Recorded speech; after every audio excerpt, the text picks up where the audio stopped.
Bismillahirrahmanirrahim. Assalamualaikum warahmatullahi wabarakatuh.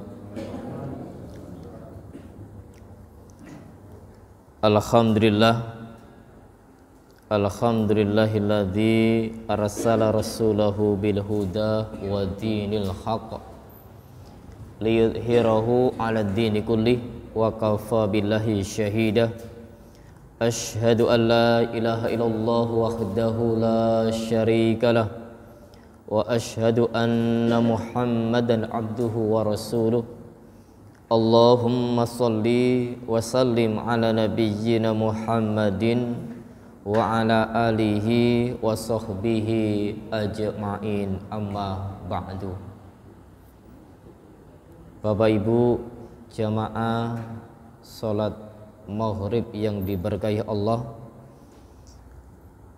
kesempatan yang Allah anugerahkan kepada kita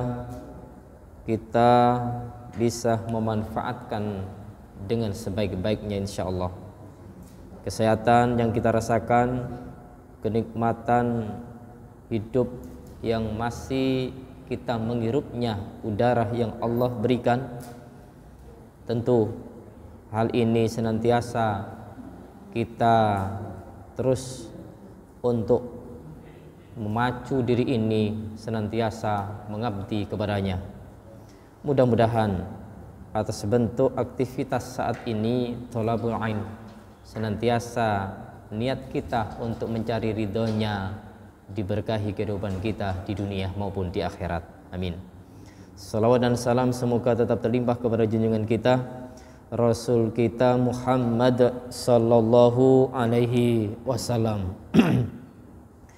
Baik Bapak Ibu, untuk kajian malam ini kami ingin sampaikan tentang tema yaitu tugas dan keagamaan jin. Ini bahas masalah jin-jinan masian.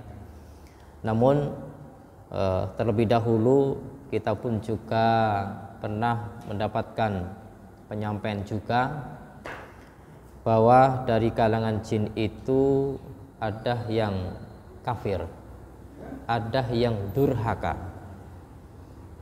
Tentu kedurhakaan dan kekafiran itu disebabkan atas pelanggarannya atas apa-apa yang Allah canangkan, baik itu berupa perintah kemudian larangan mereka telah melanggarnya.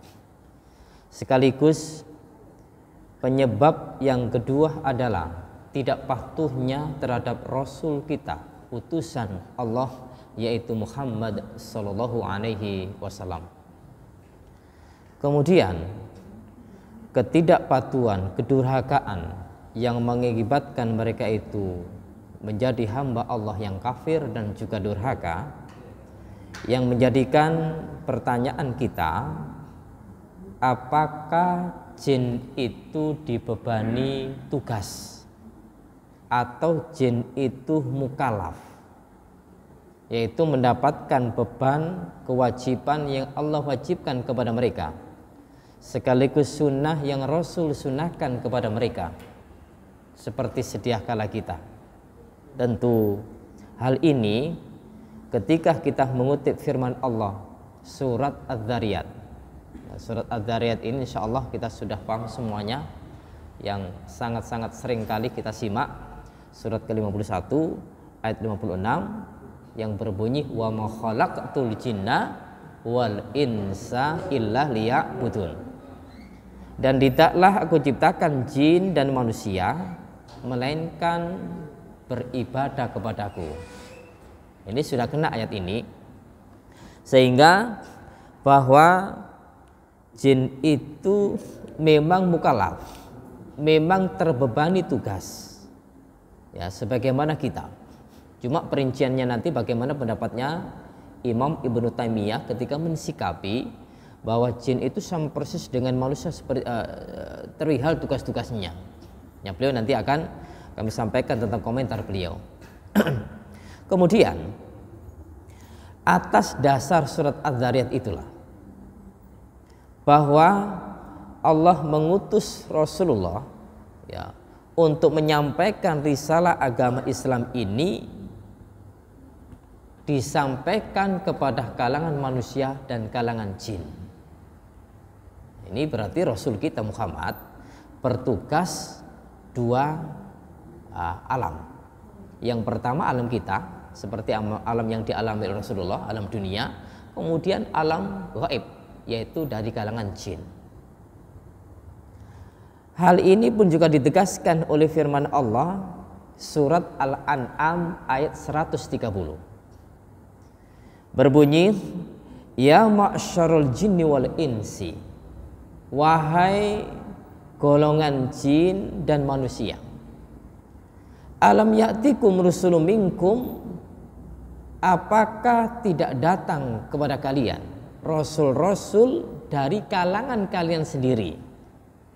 Nah, yakussuna alaikum ayati, yang mereka itu mengkisahkan kepada kalian tentang ayat-ayatku, yaitu Al-Quran itu.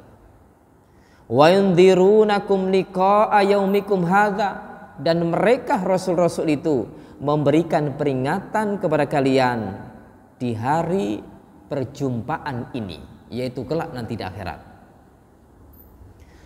Qalu, para jin itu menjawab, syahidna ala anfusina, iya, kami ini menyaksikan atas diri kami sendiri. Artinya dari kalangan jin itu semuanya bertanggung jawab, semuanya menerima beban untuk mereka lakukan dan kelak nanti menjadikan persaksian untuk suksesnya kebahagiaan dan kesengsaraan nanti di akhirat. Ketika sukses bahagia di akhirat, yaitu surganya, ketika sengsara maka akan mendapatkan neraka. Ini mereka sudah mengakui. Lalu wa gharrathumul hayatud dunya, dan nah ini, dan kehidupan dunia menipu mereka. Ya, menipu mereka. Jadi kalangan jin itu ada di dunia lain, juga mereka tertipu dengan gemerlapan kemewahan yang ada di dunia itu. Wa syahidu ala anfusihim, dan mereka menjadi saksi atas diri mereka, annahum kanu kafirin, bahwa mereka adalah orang-orang kafir. Ini harus mereka akui. Ketika kafir durhaka kepada Allah, maka sungguh kelak Allah akan menyiksanya. Ketika mereka beriman dan berislam, kemuslimannya itu dibawa sampai akhir hayat mereka, mereka akan mendapatkan sebuah kebahagiaan. Ya. Ayat ini ketika kami kutip dalam kitab Ibnu Katsir, ya, kitab Ibnu Katsir ini merupakan perintah keras dari Allah kepada orang-orang kafir, baik kalangan jin maupun kalangan manusia, bahwa pada hari kiamat kelak, ya, yang Dia Allah itu sudah bertanya kepada mereka, padahal Allah itu sudah tahu gitu loh. Allah itu sudah tahu bahwa mereka itu dibebani tugas. Allah itu sudah tahu bahwa Allah itu mengutus para rasul untuk menyampaikan risalahnya kepada mereka. Tapi ini merupakan sebuah pertanyaan yang sifatnya memastikan, ya, yang sifatnya memastikan, yaitu ya ma'syarul jin wal ins alam ya'tikum rusulun minkum yakusun alaikum ayati. Tuh, ini. Tapi pengakuan mereka betul-betul iya gitu. Betul-betul real, betul-betul nyata, betul-betul iya. Bahwa semua yang mereka beritakan kalangan rasul kemudian kami terima, dan kami nanti yang akan bertanggung jawab nanti di akhirat kelak. Jin mengakui, manusia pun juga mengakui. Nah, orang yang durhaka, ya kelak sengsara hidupnya. Orang yang bahagia karena ketakwaan, kepatuhan dan ketaatannya ketika menjalani kehidupan di dunia ini, maka di akhirat nanti pun juga akan mendapatkan sebuah kebahagiaan. Ya, kalaupun tersesat, sengsara, maka tempatnya pun juga binasa mereka di neraka. Nah, dalam dunia ini, dunia kita nyata, dunia jin adalah dunia lain, sama-sama dunianya. Cuma Allah beri tabir. Sehingga kita tidak bisa melihat mereka dan mereka melihat kita. Allah memang berikan yang demikian ini. Jin mampu diberikan kekuatan untuk bisa melihat kita, tapi kita tidak bisa melihat mereka. Kemudian ketika durhaka, ketidakpatuhannya, nah itu semua mereka akui dan mereka harus merasakan bagaimana dahsyatnya siksaan Allah. Itu sudah tanggung jawabnya masing-masing. Walaupun ketika kami sampaikan tadi jin itu ada yang kafir, setan yang merusak menggoda manusia, kemudian tersesat dari jalan yang benar, maka kelak nanti di akhirat akan sedih, menyesal. Dan penyesalan itu sudah tidak ada istilah menyalahkan orang lain. Walau nanti itu di akhirat antara satu dengan yang lain saling menyalahkan. Saling menyalahkan. Ya, setan sendiri pun juga tidak berani ya untuk bahasanya gitu, nanti di akhirat memang antara ba'dukum li ba'din adu. Sebagian satu dengan sebagian yang lain itu menjadi musuh. Artinya ketika kita di dunia bermaksiat antara teman satu dengan yang lain, maka teman yang satu itu bilang, ini gara-gara engkau aku masuk neraka. Dulu sebetulnya saya ini tidak mau engkau paksa saya, tapi yang masa pun juga dibilang demikian. Kenapa kamu tak paksa mau? Nah itu saling menyalahkan gitu. Lah jin sendiri pun juga tidak bisa menyalahkan. Walaupun pada dasarnya nanti menyalahkan iblis. Iblis yang tukang menggoda rajanya, setan yang menggoda manusia. Itu nanti di akhirat ya, di akhirat itu akan berpidato. Pidato di kalangan ya bangsa manusia dan juga bangsa jin ketika di neraka itu. Pidatonya kurang lebih gini. Wahai kalangan manusia dan jin, dulu ketika berada di dunia, aku mengutus para setan untuk menggoda kalian. Kalian tersesat. Kalian mengikuti cara-cara setan sehingga kalian terjerumus yang saat ini kalian merasakannya. Sebenarnya aku pun juga merasakan. Tapi untuk kalian saat ini tergoda olehku selama di dunia dulu, itu kalian jangan menyalahkan aku. Itu sudah tanggung jawab kalian, dan aku pun juga akan merasakan siksaan Allah. Bahasa simpelnya, ketika nanti di akhirat percuma tak berguna ketika kita menyalahkan antara satu dengan yang lain. Setan, jin pun juga akan mendapatkan siksa ketika mereka itu durhaka selama di dunia, dan kita pun juga akan mendapatkan siksa ketika kita itu menuruti langkah-langkah setan dan durhaka kepada Allah, sekaligus tidak patuh dan taat kepada Rasulullah SAW. Ya, baik. Kemudian kita tadi setelah menyimak surat Al-An'am 130, ya ma'syarul jin wal insi alam ya'tikum rusulun minkum. Wahai kalangan jin dan manusia, apakah tidak datang kepada kalian rasul-rasul minkum, dari kalangan kalian sendiri? Dari kalangan kalian sendiri. Seolah-olah ayat ini memberikan kesan bahwa kalangan jin itu pun juga ada rasul, kalangan manusia pun juga ada rasul. Ketika kita melihat ya'tikum rusulun minkum, alam ya'tikum rusulun minkum, apakah tidak datang kepada kalian para rasul dari kalangan kalian sendiri? Ini kan terkesan gitu kan ya? Ada rasul dari kalangan jin, ada rasul dari kalangan manusia. Namun ya, dalam tafsir Ibnu Katsir ini justru Ibnu Abbas mengatakan para rasul itu berasal dari kalangan cucu Adam. Sedangkan dari kalangan jin ya sedikit sekali Ibnu Jarir menceritakan dari Ad-Dhahhak bin Muzahim, dia berpendapat bahwa golongan jin itu terdapat rasul. Dia menggunakan ayat ini sebagai dalil. Namun terus terang bahwa pendapat ini perlu ditinjau. Ya, perlu ditinjau.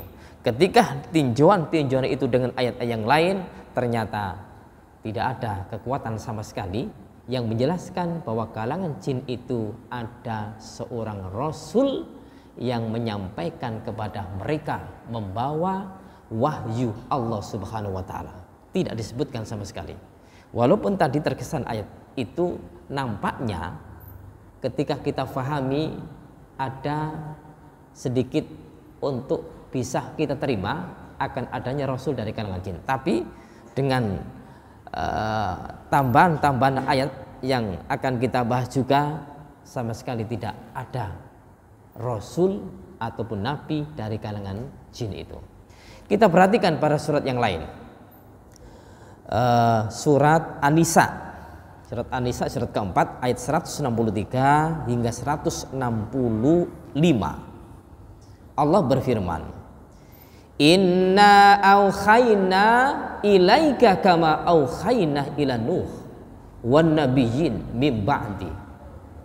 Sesungguhnya kami, kata Allah, telah mewahyukan kepadamu wahai Muhammad sebagaimana kami juga mewahyukan kepada Nuh, para nabi sesudahnya. Wa aukhayna ila Ibrahim wa Ismail wa Ishaq wa Yaqub wal asbat. Dan kami juga mewahyukan kepada Ibrahim, Ismail, Ishak, Yakub dan anak cucu, wa Isa wa Ayyub wa Yunus wa Harun wa Sulaiman. Isa, Ayyub, Yunus, Harun dan Sulaiman. Wa ataina Dawud zabura. Dan kami berikan kitab Zabur kepada Nabiullah Daud alaihissalam. Ini surat An-Nisa ayat 163. 164-nya wa rusulan qad qasasnahum alaika. Dan kami, ini ada istilah nahwu itu, ada fi'il fa'il yang mengikut sertakan pada sebelumnya tadi, yaitu kami juga mengutus para rasul yang sungguh kami kisahkan kepada mereka, kepadamu wahai Muhammad, min qablu sebelumnya, wa rusulan lam naqsushum alaika, dan rasul yang tidak kami kisahkan kepada mereka. Ya, artinya utusan-utusan Allah. Terus terang di dalam Al-Quran atau mudah hadis dijelaskan nabi dan rasul plus semuanya tertotal menjadi terjumlah sebanyak 25 kali ya. Tapi sebetulnya itu lebih yang Allah tidak kisahkan, tidak Allah sebutkan, tidak Allah tunjukkan kepada kita. Kemudian wa kallamallahu Musa taklima, dan Allah itu berbicara langsung dengan Musa. Nah, ini wahyu yang Allah berikan kepada Nabiullah Musa. Lalu ayat 165, rusulan mubasyirina wa mundirin, seorang utusan yang memberikan kabar gembira dan juga peringatan. Li alla yakuna linnas 'alallahi hujjah, agar tidak ada dari kalangan manusia itu alasan untuk membantah Allah ba'dar rusul, sesudah diutusnya rasul. Wa kana Allahu azizan hakima, dan Allah itu maha perkasa lagi maha bijaksana. Ya. Dengan demikian para jamaah, bahwa kenabian dan Alkitab itu adalah setelah Nabiullah Ibrahim alaihissalam, dan hanya diberikan kepada anak cucunya sampai Nabi kita Muhammad sallallahu alaihi wasallam. Itu adalah dari kalangan manusia, dari kalangan manusia.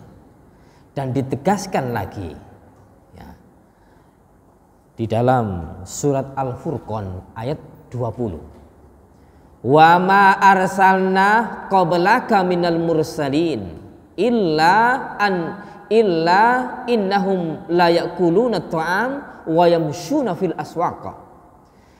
Dan kami tidak mengutus para rasul sebelummu wahai Muhammad, kecuali mereka pasti memakan makanan dan berjalan di pasar-pasar. Kalau dohirnya tentu kita akan terasa betul, kita akan meyakini betul. Kalau basah makan makanan, kemudian berjalan di pasar-pasar, ya dohirnya itu ya manusia itu. Jadi Rasul-Rasul Allah itu sebelum Nabi Muhammad dan juga Nabi Muhammad itu adalah mereka pun juga bekerja di pasar, mereka pun juga berjualan, mereka pun juga berjalan-jalan. Ini kalangan manusia. Ditegaskan juga dalam surat Yusuf ayat 109. Wa ma arsalna min qablik, dan tidaklah kami mengutus sebelummu wahai Muhammad illa rijalan nuhi ilaihim min ahlil qura, melainkan orang laki-laki yang kami wahyukan kepadanya di antara penduduk negeri. Ya, di antara penduduk negeri. Jadi Rasul yang diutus oleh Allah itu adalah dari kalangan manusia. Sehingga beberapa ayat ini menjelaskan tentang yang tadi ayat pertama kita sampaikan, terkesan ada Rasul dari kalangan jin. Tapi beberapa ayat berikutnya itu adalah mengkonter terhadap tidak adanya Rasul dari kalangan jin, tapi justru dari kalangan manusia, yaitu yang terakhir adalah Rasulullah Muhammad Sallallahu Alaihi Wasallam. Nah, ya. Baik, kemudian sebagai wujud untuk penguat bahwa keagamaan jin itu adalah dari Rasul kita, ini ditegaskan dalam firman Allah surat Al-Ahqaf ayat 29, 30, 31, 32. Ini untuk kajian kali ini kami mengutip ayat-ayat sehingga nanti akan lebih paham. Ketika penggabungan ayat itu akan semakin jelas bahwa tugas dan keagamaan jin itu adalah memang agamanya mengikuti agama Nabi kita Muhammad. Sebagai wujud bukti lagi semakin mengerucut dan semakin jelas, jin itu menyimak Al-Quran yang dibacakan oleh Rasul. Surat Al-Ahqaf 29, 30, 31, 32 yang berbunyi wa idh sarafna ilaika nafaran minal jin yastami'unal Qur'an. Ingatlah ketika kami hadapkan kepadamu wahai Muhammad sekelompok dari kalangan jin, mereka itu mendengarkan Al-Quran, mendengarkan bacaan. Ingat, mendengarkan bacaan yang dibaca oleh Nabi, dan Nabi pada saat itu tidak merasa, tidak mengerti kalangan jin itu telah menyimak Al-Quran yang dibaca oleh Nabi. Kita pun juga demikian. Ya, bisa jadi sekian banyak jin yang ada di masjid ini mendengarkan atas kajian kita, mendengarkan atas Al-Quran yang kita sampaikan, hadis-hadis Rasul yang juga kita sampaikan. Mereka menyimak terhadap apa yang kita kaji saat ini. Kita tidak melihat, tapi mereka melihat kita. Dan kita jangan-jangan minta untuk bisa melihat mereka. Ada? Takut nanti itu. Nah, sudah, itu sudah cukup. Artinya kita sudah dicukupkan bahwa sudahlah untuk manusia itu tidak bisa melihat dan mereka bisa melihat mereka, dan itu sudah diasisi oleh Allah. Adapun nanti ya orang-orang yang pingin melihat jin bagaimana sih keadaannya, itu nanti pakai ilmu-ilmu perdukunan. Nah ini sampai sekarang kan heboh gitu kan ya perdebatan antara Gus dengan pesulap Mira itu. Ini kan ramai ya. Dari Gusnya pun juga ketika mengutip firman Allah tadi, ya wallahu alam khilaf, mungkin lupa atau mungkin seperti apa. Ketika ditanya apakah jin itu ada. Ya, jenengan lihat di YouTube. Ketika beliau menjawab apakah jin ada. Dan ini sudah difirmankan oleh Allah dalam surat An-Nas. Mengutip surat An-Nas itu bunyinya surat Ad-Dariyat. Ya, kami artinya nggak menuduh dan yang nggak baik-baik itu loh. Tapi mungkin khilaf. Ketika menyebut surat An-Nas, isinya surat Ad-Dariyat, wa ma khalaqtul jinna wal insa illa liya'budun. Nah, itu yang heboh kan, sehingga ini untuk kami suruh aja keliru, khilaf untuk husnudzon kami. Ya, baik. Kembali kepada firman Allah surah Al-Aqaf ayat 29. Ketika dihadapkan sekelompok dari kalangan jin, mereka menyimak Al-Quran. Jadi Rasul membaca Al-Quran disimak oleh kalangan jin. Lah nafar itu ya adalah sekelompok jin yang jumlahnya tidak lebih dari 10. Dalam riwayat Ibnu Hajar Al-Asqalani dalam kitab Al-Isobah mengutip dari dari Ismail bin Ziyad di dalam tafsirnya dari Ibnu Abbas bahwa jumlah yang dimaksud surat Al-Ahqaf 29 nafar itu adalah 9 orang. Ya, nama-namanya beliau sebutkan yaitu Salid, Sahir, Mahir, Khassah, Masa, kemudian Uyem, Al-Arqam, kemudian Al-Adrus dan Hasir. Ada 9. Itu nama-nama nafar dari kelompok jin yang menyimak atas bacaan Al-Quran yang telah Rasul sallallahu alaihi wasallam bacakan. Ya. Kemudian ayat berikutnya, maaf ini lanjutannya. Falamma khadaruhu qalu ansitu. Tatkala mereka hadir di majelis Rasulullah dan menyimak bacaan Rasulullah, mereka itu bilang gini, qalu ansitu, diam. Artinya kalangan jin itu ketika menyimak ada saja yang umek, sehingga mereka pun juga betul-betul diam. Ansitu, diamlah. Ayo kita dengar, kita simak baik-baik. Sama dengan kita. Ketika kita mengaji ada anak, ada siapapun yang umek, yang rame, kita kan juga akan diam. Ini jin pun juga demikian. Kemudian falamma qudiyah wallahu ila qaumihi mundirin. Tatkala penyimaan mendengarkan Al-Qur'an itu sudah usai, mereka itu kembali ke kaumnya untuk memperingatkan kaumnya. Berarti 9 orang tadi menyimak Al-Qur'an yang dibaca oleh Rasulullah menjadi mubaligh, menjadi dai. Setelah menyimak Al-Quran, mereka kembali kepada kaumnya untuk menebarkan apa yang beliau simak itu. Lalu ayat 30, qalu ya qaumana inna sami'na kitaban unzila min ba'di Musa musaddiqan lima baina yadayhi yahdi ilal haqqi wa ila thoriqi mustaqim.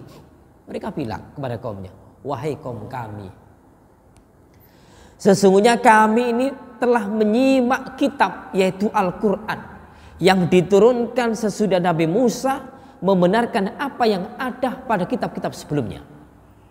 Yahdi, memberikan petunjuk ilal haq kepada kebenaran, wa ila thoriqi mustaqim, dan kepada jalan yang lurus. Ini ayat 30. Ayat 31, ya qaumana ajibu da'iyallahi wa aminu bi. Wahai kaumku, wahai kaum kami, terimalah penyeru, ya, seorang penyeru yang menyerukan Allah, ya, yang menyeru kepada Allah. Wa aminu bih, dan berimanlah dengannya. Yaghfir lakum min dzunubikum, niscaya Allah akan memaafkan kalian terhadap dosa-dosa kalian. Wa yujirkum min adzabin alim, dan Allah akan menyelamatkan dari azab kalian yang sangat pedih. Ini enak ngobrolnya dengan kaumnya itu. Ini redaksi Al-Quran diobrolkan oleh jin kepada kaumnya.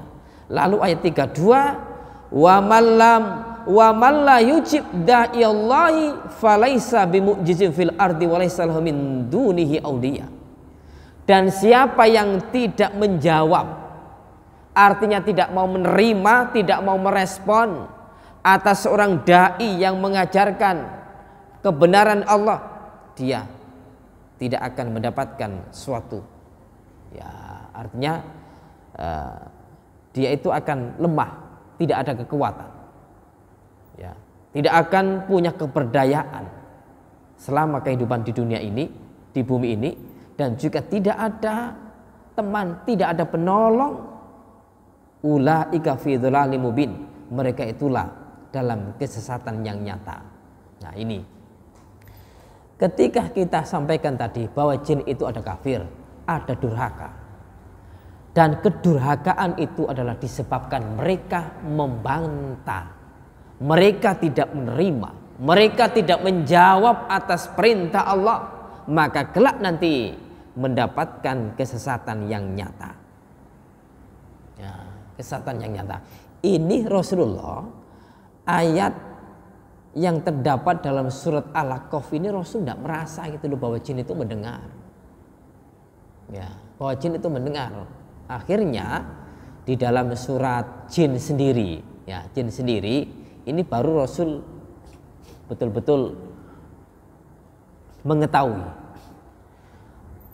Allah berfirman, surat jin ayat pertamanya, Qul ukhiya ilayya annaustama'a nafarum minal jin. Katakan, wahai Muhammad, telah diwahyukan kepadaku.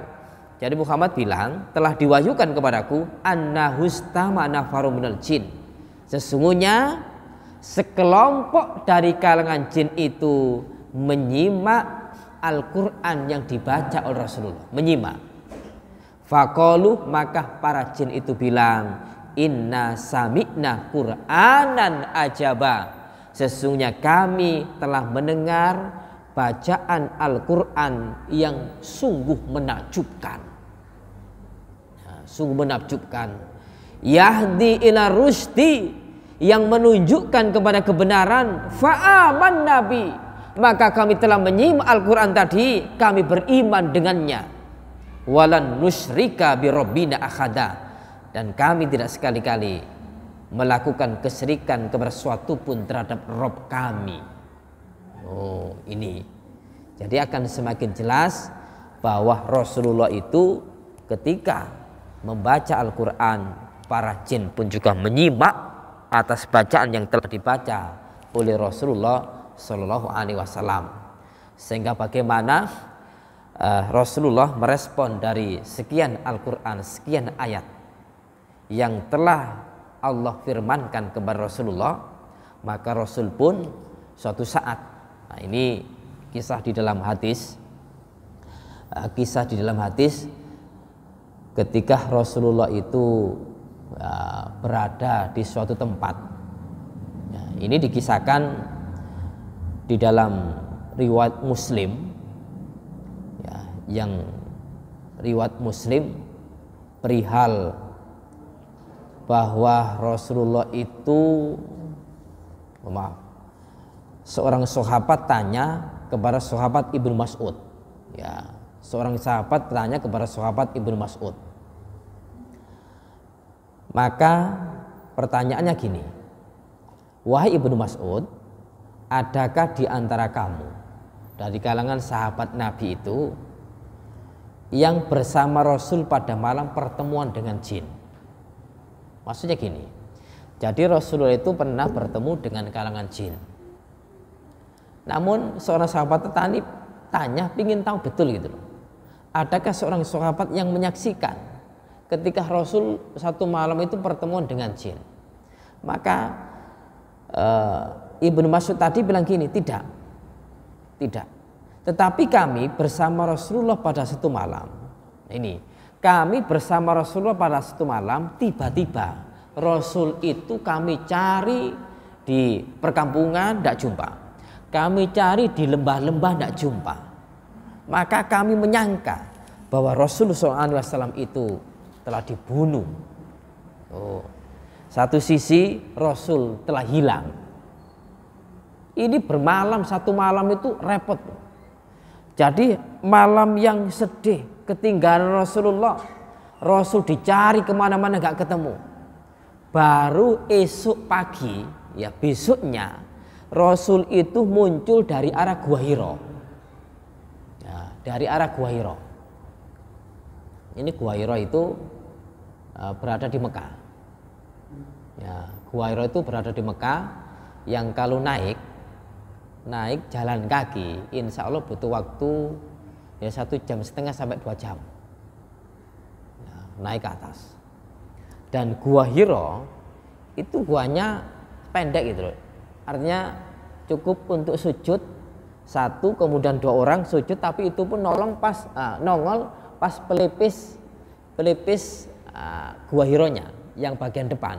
Itu seandainya sujud 1 orang, masuk kemudian sujud lagi, itu pas berada di pelipis, pas guanya pakai bagian depan itu. Ya, enggak seperti lorong gua-gua yang ada yang sudah kita sering masuk ke gua itu, tidak. Tapi view-nya Gua Hira itu pas menghadap ke arah kiblat. Lah maksud kami, Rasulullah itu pagi-pagi muncul dari arah Gua Hira. Lalu para sahabat begitu kagetnya, begitu bahagianya Rasul muncul. Rasul ketemu, Rasul berjumpa saat ini. Ternyata apa pertanyaan sahabat Rasul? Kemana Paduka? Semalaman kami mencari Paduka di perkampungan, di lembah-lembah tidak jumpa. Ternyata Paduka saat ini muncul di hadapan kami. Maka Rasul ketika ditanya kemanakah wahai Paduka, maka Rasul mengatakan, atani da'iyal jin fadhahabtu ma'ahu faqara'tu alaihim al-Qur'an. Ini hadis riwayat Muslim. Rasul menjawab, telah datang kepadaku seorang dai. Nah ini da'iyal jin, seorang dai dari kalangan jin. Jadi jin itu juga ada ustadznya, ada kiainya, ada gusnya, ada dai-nya. Itu kan penyebutan itu aja. Ada dai dari kalangan jin, maka aku pergi bersamanya, bersama dai tadi. Lalu apa? Diajak ke alam jin, kemudian Rasul aku bacakan kepada mereka Al-Quran. Tuh, Rasul masuk ke alam jin. Ini tidak bisa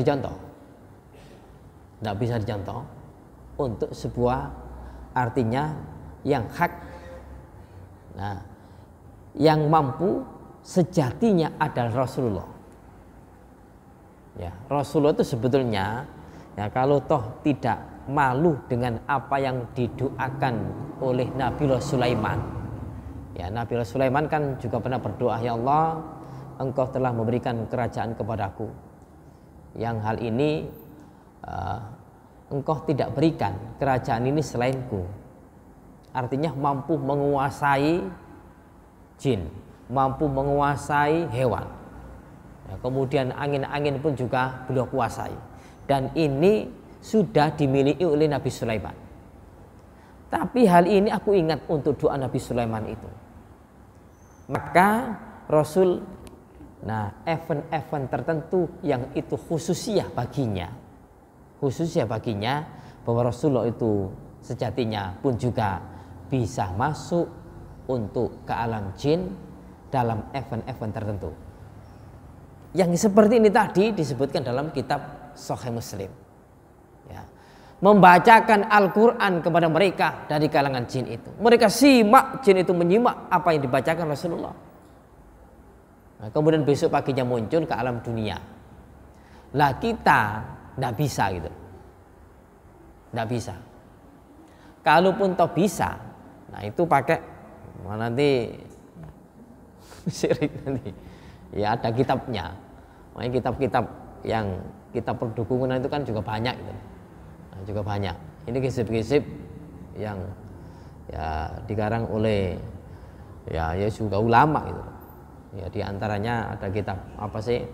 Kitab Samsul Ma'arif, kitab Tajul Muluk, kitab Mujarobat. Nah itu kitab-kitab perdukunan. Nah itu kalau dipahami ya untuk urusan jin-jinan ini insya Allah mampu. Tapi apa fungsinya? Nah, kita tidak diperkenankan untuk itu. Ya, kalau toh menjadi dukun maka ya sasarannya nanti berat.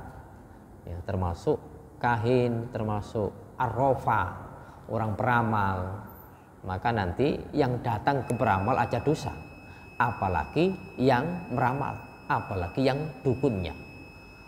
Nah, datang ke dukun tidak diterima sholat kita selama berapa hari? 40 hari. Man ata arrofan, man ata kahinan fayusaddiquhu falayyuqbalu sholatuhu arba'ina yauman. Siapa yang datang ke dukun dan membenarkan ucapannya dan membenarkan dawuhnya dukun tadi, maka sholat selama 40 hari tidak diterima oleh Allah Subhanahu wa taala. Nah, apalagi dukunnya. Nah, ini untuk ini Rasulullah gitu. Ya, orang yang bisa melihat jin itu di tubuhnya ada jinnya. Kalau polosan loh ya, kalau polosan tanpa wirid, jenengan nanti gak usah kaget. Seumpama ada anak kecil loh bisa melihat jin, jenengan tanyai secara serius, di situ ada jinnya. Di sini, nah itu cirinya. Nggak ada orang itu punya kelebihan, punya wahyu, punya mujizat. Karomah itu nggak bisa diulang-ulang. Allah berikan kepada hamba yang bertakwa, itu pun juga hambanya itu tidak tahu gitu. Bahwa itu dia memiliki karomah atas ketakwaan yang beliau miliki gitu. Sehingga kalau orang sebut, oh saya punya karomah bisa melihat jin, gedabrus. Kenapa gedabrus ini? Gedabrus. Tidak ada yang bisa. Nah ini kalau pun bisa, ini ada khotamnya. Ada khotamnya. Nah, ini nggak usah tertipu. Itu memang gitu ilmu itu. Nah, Rasulullah ini lain. Allah beri sendiri. Rasul punya kemampuan. Sampai pernah kami kisahkan di waktu sholat malam, insya Allah sholat isya. Sholat isya kemudian ada jin yang ganggu gitu loh. Kemudian ditangkap Rasulullah kemudian dicekik sampai ilatnya menjulur, kemudian sampai menempel ke tangannya Rasulullah.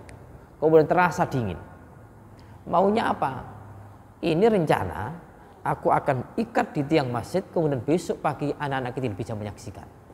Tapi kenapa aku lepas? Aku ingat doa Nabi Sulaiman. Ya, aku ingat doa Nabi Sulaiman. Kemudian aku lepas. Ya. Maksud kami bahwa Rasul diutus oleh Allah untuk kalangan manusia dan juga kalangan jin. Bukti ayat ini adalah Rasul membacakan Al-Quran kepada mereka bersama dai dari kalangan jin itu. Lah Rasul sebagai utusan Allah menyampaikan risalah Allah ini ke kalangan manusia dan juga ke kalangan jin. Tentu makhluk jin ada yang soleh dan ada yang tidak soleh. Ada yang kafir, ada yang durhaka. Manusia pun juga demikian. Ketika Al-Quran dan As-Sunnah sudah dipaparkan oleh para mubaligh, para ustadz, para ulama, itu pun juga banyak yang tidak menerima. Maka mereka pun juga durhaka kepada Allah. Mereka juga tidak soleh atas apa yang dicanangkan oleh Allah dan Rasulnya. Dan pengakuan jin itu sendiri, ini dalam surat Jin ayat 11-nya. Wa anna minnas salihun wa minna duna dzalik.